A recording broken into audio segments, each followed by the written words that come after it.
Good morning to a brand new day. Time to learn and games to play. Learning things is so much fun. Learning is good for everyone.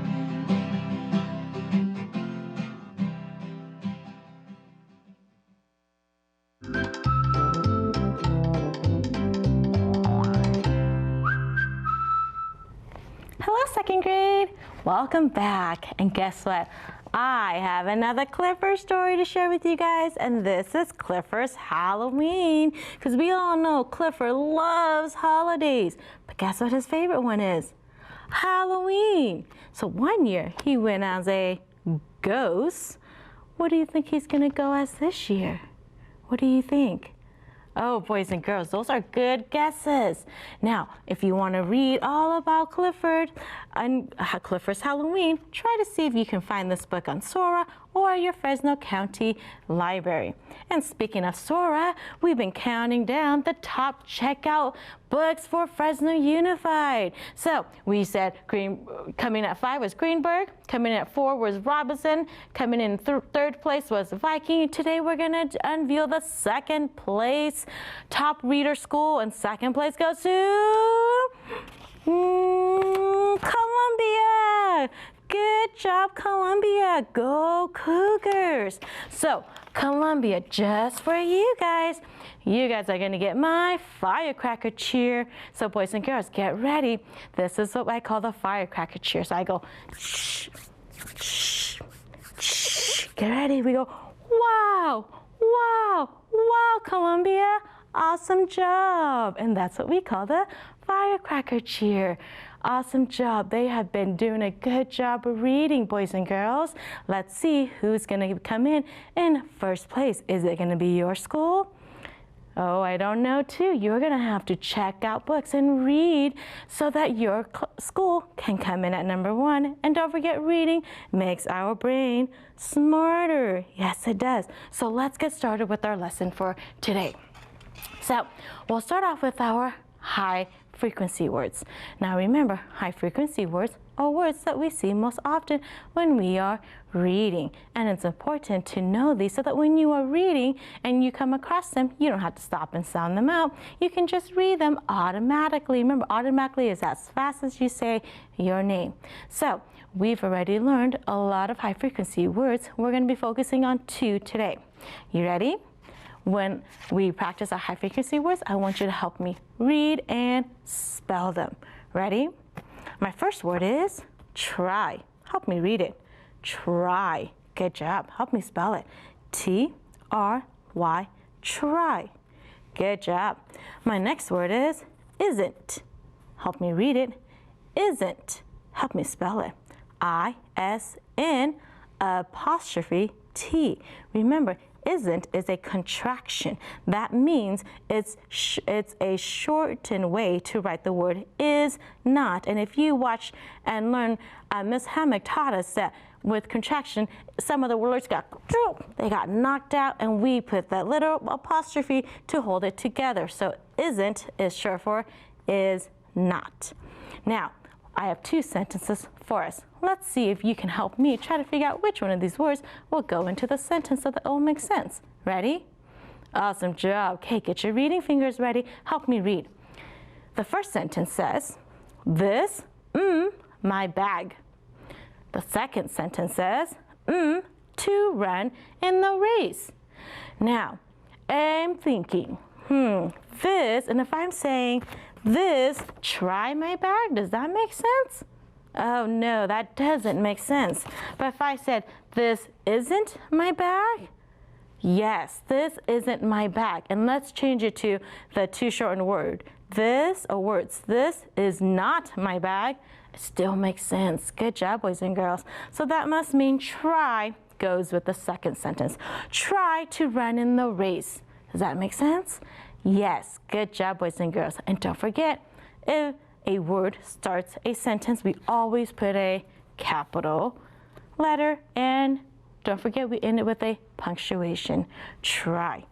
So now let's practice reading all of our words. Let's practice reading the words that we learned today, the words that we have learned, and then we just have 2 more words that we're going to be focusing on for tomorrow. Ready? Isn't, try, these, start, walk, 8, 7, learn, baby, and early. Awesome job reading, boys and girls. So now that we have practiced the high frequency words, let's go and train those ears. So get your listening ears, turn them up high, because I have a fun game today called How Many Sounds? This is where I say a word. You have to segment my word into sounds. Let's see how many sounds you can segment this word into. Ready? If I said the word match, help me say it. Match. Okay, segment it. How many sounds did you hear in match? Let's try it. Ready? Match. How many sounds was that? 3. Did you get 3? Awesome job, boys and girls. Okay, what if I said this word? Ready? This. This. Okay, get ready to segment it. How many sounds in this?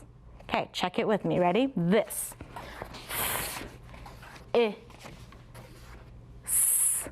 This. How many sounds was that? 3. Awesome job, boys and girls. Okay, one last one. Ready? I'm going to give you a hard one. Ready? Sure. How many? Sure. Let's see if you guys got this. Ready? Shh. Or. How many sounds is that? Just 2 sounds. I was challenging you. Did you get it? Thumbs up. Awesome job, boys and girls. Okay, now let's go into our sounds of the week. Now, all week we have been learning about digraphs. Remember, digraphs are 2 letters put together and they make 1 sound. And it's important to know digraphs because when you're sounding out these digraphs, you don't want to say separate sounds for them because they make 1 sound. So let's go over all of our digraphs. The shell card. This is the shell card, and the SH says sh. Thumb card, TH says th. Whale card, WH says w. Cheese card, CH, and TCH says ch. Fire card, PH says f. And the sing card, NG says ng. But it's always paired with a vowel, so we say it with our vowels. ING, ing, ANG, ang, ONG, ong, and UNG, ung. So those are all of our digraphs, and we've been practicing how to blend them and spell them all week. So let's look at my letters that I have up here for us. Ready? Help me blend them. P, af, what is it? Path. Good job. And guess what? If you know how to spell path, you know how to spell this word. What is it? Math. Math. You're right. And if you know how to spell math, then you know how to spell, good job, bath, bath. And guess what? Path, math, bath, guess what? They're all rhyming words, and we practiced rhyming words earlier this week. Good job, boys and girls. Now, let's go and read our story. I have a story for us today called A Shell on the Shore. And before we read, we're going to go over our fluency checklist. This week, we're going to be focusing on accuracy. And accuracy is just reading the words correctly. But part of accuracy is pronunciation, which is pronouncing. See how I did that? I didn't pronounce it correctly. Pronouncing your words correctly. So here's a tip. Before you read, try to go through the story to see if there's any word that you don't know how to read or might give you trouble, and that will help you sound it out before you read the whole story. So if I'm looking and I say, oh, here's a word that I'm not really used to. TH is thad, thad. Okay, so that says thad. And then I'm going to keep going. I'm just going to do a quick scan to see if there's any other words. Oh, this one says clam. Clam, okay. So now you see how I did that? I was previewing just to see, to make sure I there was any unfamiliar word for me, I'm going to double check before I read the whole story. So now that we've done that, let's get ready to read. Ready? I'm going to grab my reading finger. Help me read. And remember, this story has our lots of diagrams in it. Let's see if you guys can pick those out. Ready? Helping me read, reading with accuracy and pronouncing the words correctly. Oh, here it goes. It doesn't want to stay up for us. Okay, are you ready? A shell on the shore. Thad got a shell on the shore. There was a chip in the shell. What lives in this shell? Thad asked. I will share this shell with Mitch. Thad runs to see Mitch. He shows Mitch the shell. Look at the shell, he says. Did a clam live here in this shell? Oh, let's do that again. I think I was trying to add in a word. Did a clam live in this shell? Can you tell? I think so, says Mitch. So do you think that's what lived in that shell? Oh, I hear lots of good answers. Good job. Let's try to find some of our diagrams. There was a lot in here. Like shell had the SH. Shore had the SH. Thad had the TH. Here's Mitch with the TCH at the end. Right, here's show again. Lots of SH. Good job, boys and girls. Now, there are more in there. I just found a few. Let's see if you can find some more. And tonight, try to write about a shell that you have seen.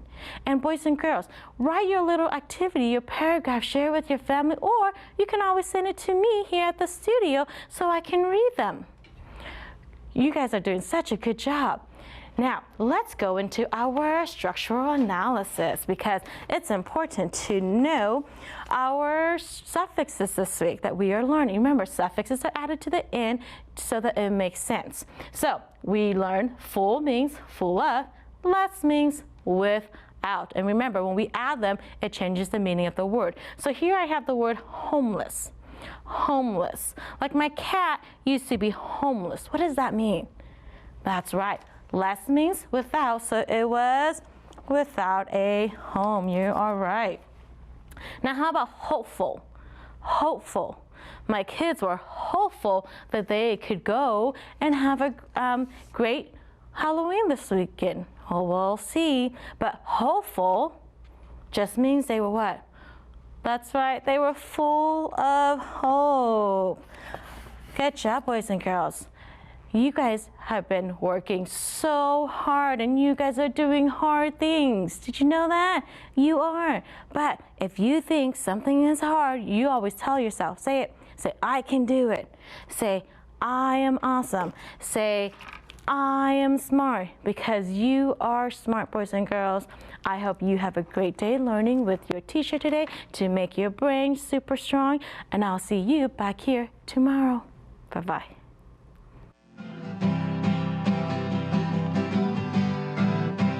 Good morning to a brand new day. Time to learn and games to play. Learning things is so much fun. Learning is good for everyone.